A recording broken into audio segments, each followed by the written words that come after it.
Well, it feels like a really long time since I put out a video, and it has been, I guess. And that's not without reason. I was doing some renovations.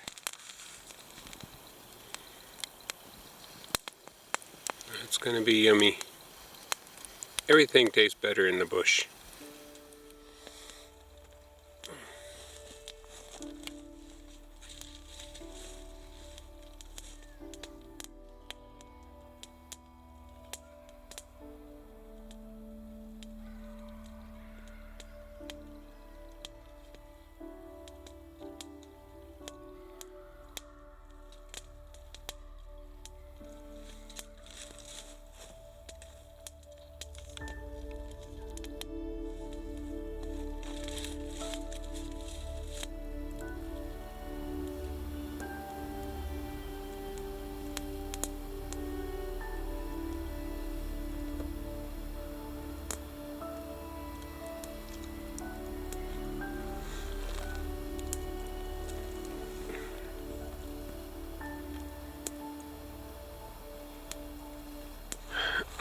Man, oh man.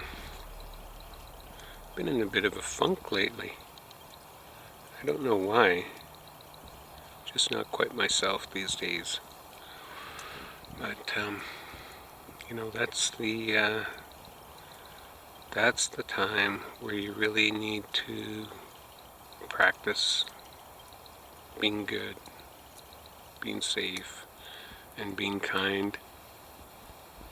After my smudge, I felt as though I had the strength to join my Chilcotin brothers and sisters in honoring the 6 war chiefs that were wrongly convicted of murder in 1864. So Abinanas, my name is Luke Doxtater. I'm the Stewardship Department Manager for TNG. We're out here at Punsi Lake celebrating the Latitsi Memorial Day. I know for myself as an outsider working for the Tsilhqot'in Nation, it's an honor to learn the history of why this day is so important. The 6 war chiefs that were wrongfully hung in 1864 and 1865. Right, and that hanging took place in Quesnel, didn't it? Quesnel, and the one was in New Westminster.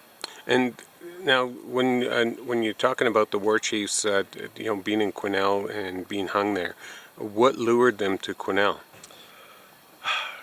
Trickery. You know, they were you know, brought in under false pretenses, I guess, kind of thing of peace talks, and tricked into going there, as from what I understand. And yeah, they were tried, convicted, and hung, unfortunately, and you know, with no fair trial. Yeah. Well, thank you, Luke. You I appreciate your time. You bet. Bye-bye now. You guys are going to be in my video. What would our nation look like? I love it. Superstars. We're in that same time right now. What's it like This being Delta so variant is going to keep searching.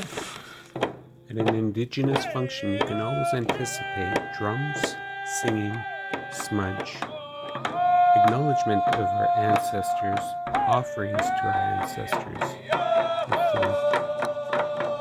This is how we worship. This is how we pray. This is how we honor and acknowledge each other. This is how we fellowship.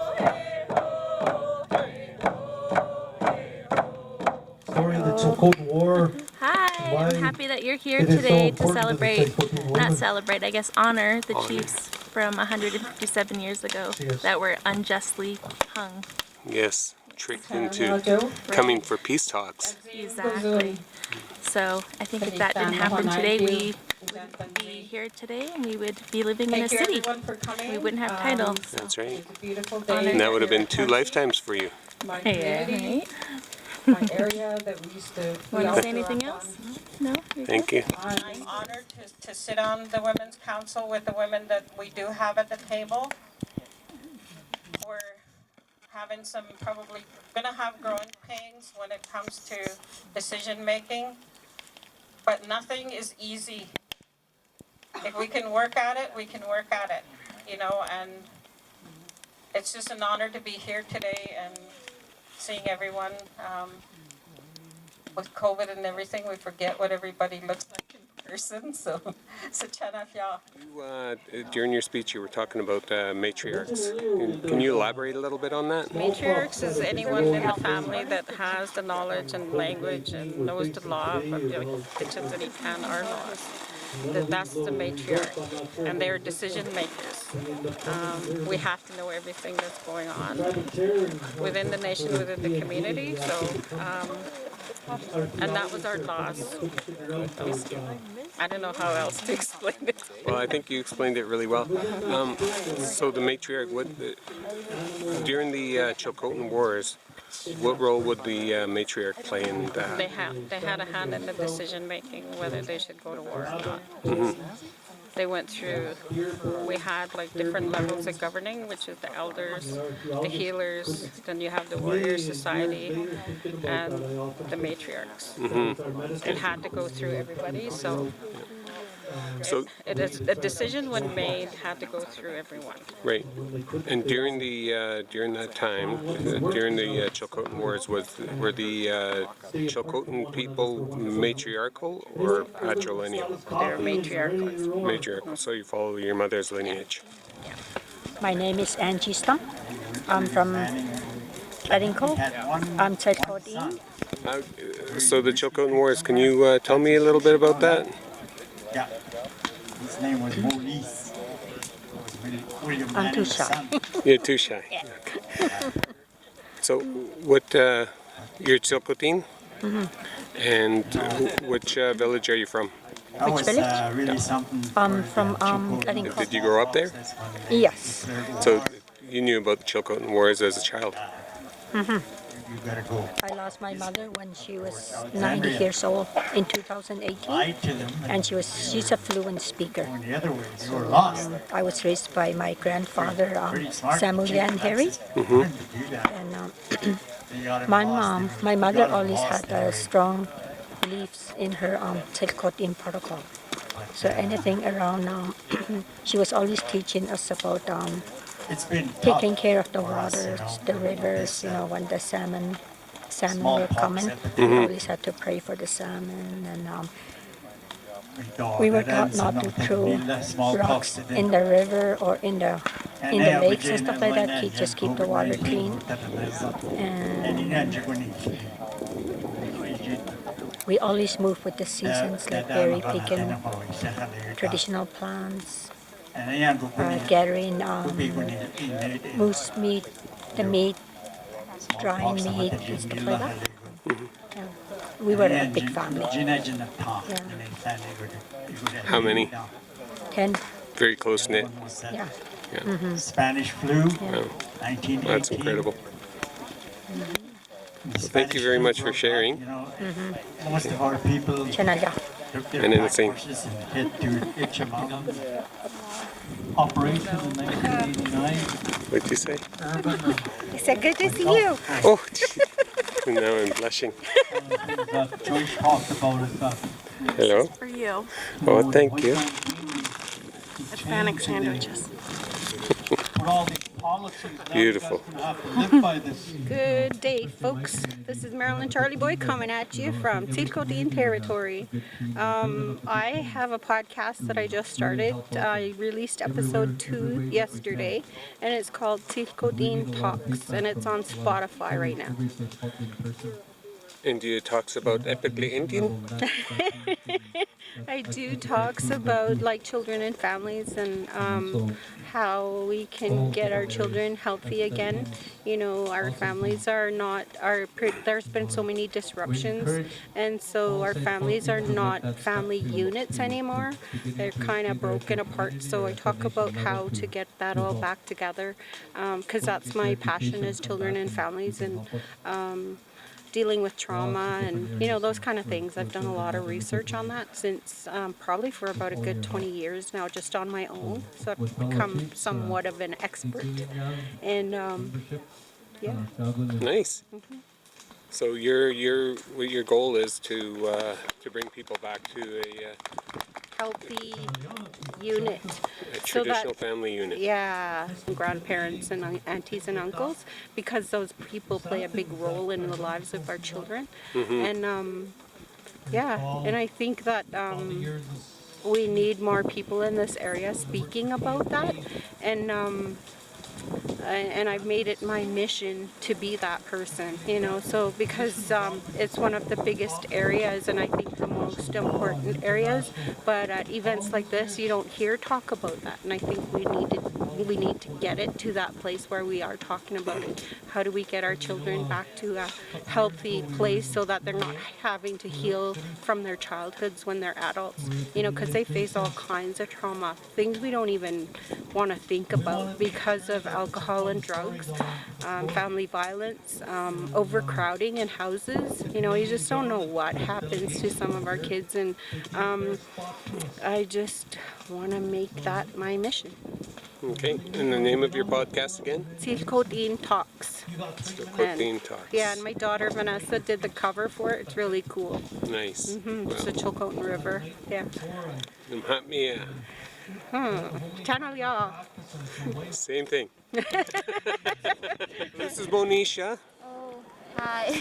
You can take your mask. Monisha heard about this in India and decided to take a plane and fly over and take part. Honestly, yeah.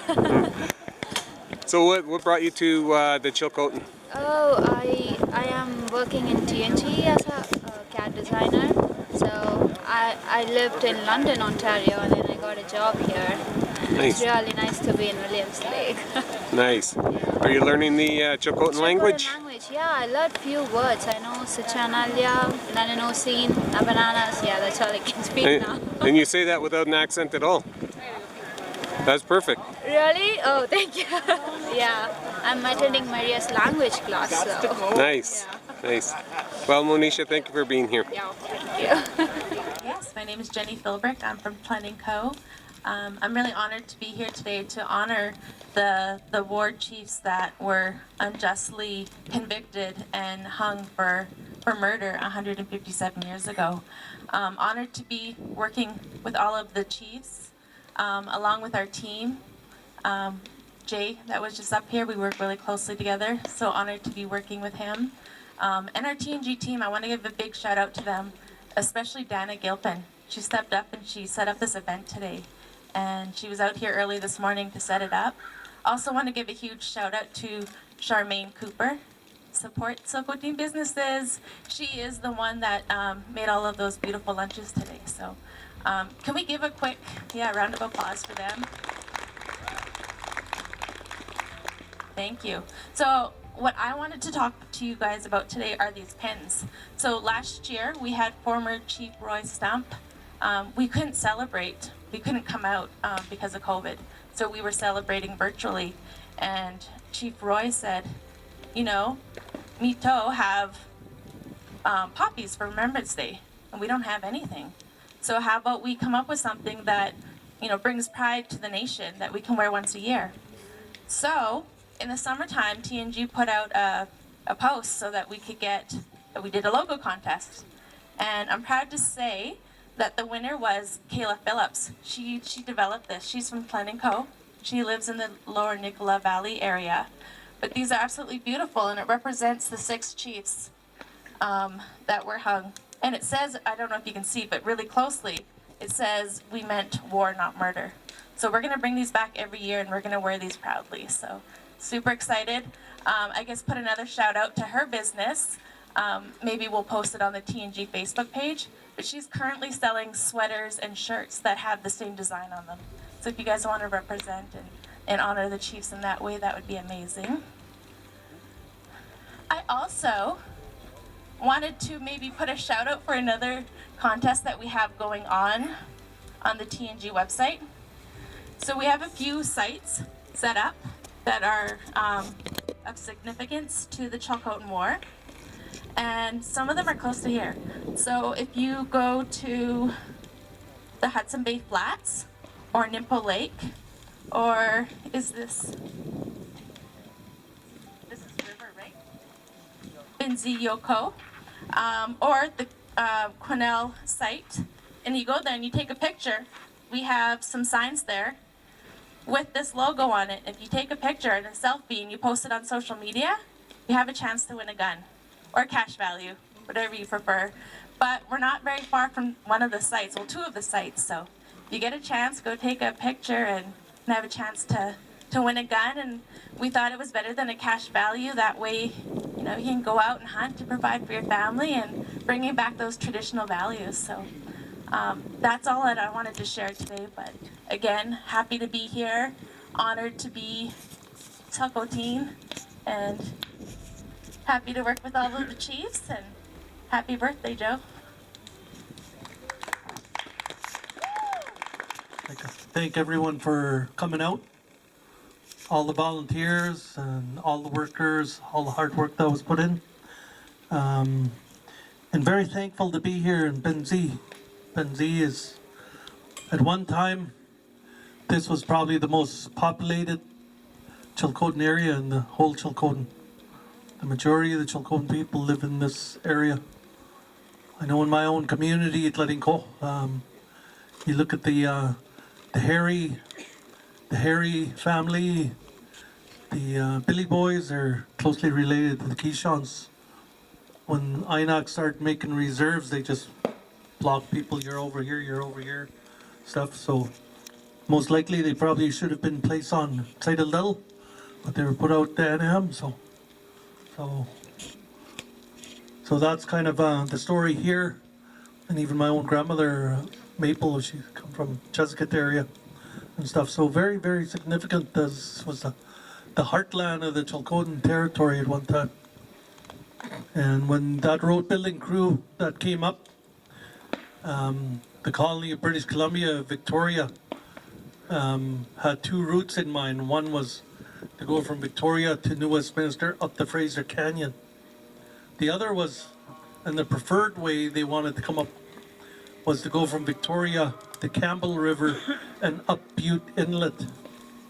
And to come through Butte Inlet and to come through the Chilcotin to I think Barkerville area was where the gold rush was happening. That was the rush. And because of the Chilcotin War, they abandoned this route and they decided to go from Victoria to New Westminster and then up the Fraser Canyon. So you just imagine without the Chilcotin uprising, that road would have come right straight through our territory here. How we look at the Chilcotin would look totally different. Those big cities along those highways would have been here. Tad Lake could have been a big city, but it didn't. And as a result, we're able to enjoy our territory the way it is. So very, very grateful to those warriors and the sacrifices they've made. In honor of them, we have fires that were burning here throughout the day. 6 barrels, 6 warriors, fallen warriors. It's customary for our people to make a food offering. We always be grateful. Always be grateful for any activity you're going to conduct. Just take a moment of silence.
Bye.